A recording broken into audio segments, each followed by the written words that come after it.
Hi Piano Power families, Sarah here with 9 easy ways to care for your voice. Instrument care takes on an entirely different meaning when your instrument is inside your body. So our voice teachers have put together a list to help you keep your voice healthy and to help with all around health. Our first piece of advice is listening to your body. If you're feeling tired or if you're feeling sick, take it easy. That might seem like an obvious thing to do, but it's much easier said than done. So make sure that you're listening to what your body's telling you. Our second piece of advice is don't overuse or abuse your voice. Do you talk all day or do you find yourself yelling at football games or concerts? Be mindful that you're not using your voice in an unhealthy way, even when you're not singing or performing. Our third piece of advice is stay hydrated.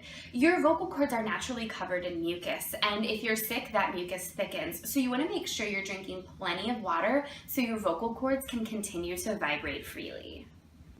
Our fourth piece of advice is to avoid medicines such as cough suppressants, decongestants, and antihistamines.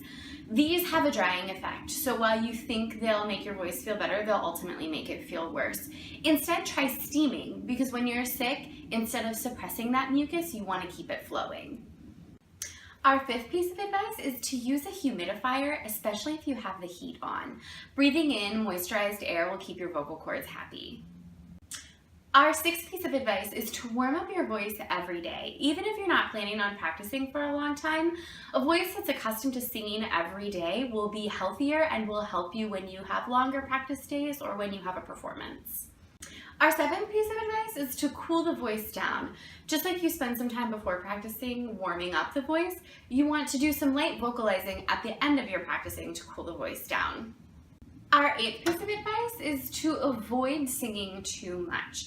Especially with songs that sit a little bit higher, you want to work with your teacher to set a practice schedule so you don't overexert your voice. Our ninth and final piece of advice is to increase your body awareness.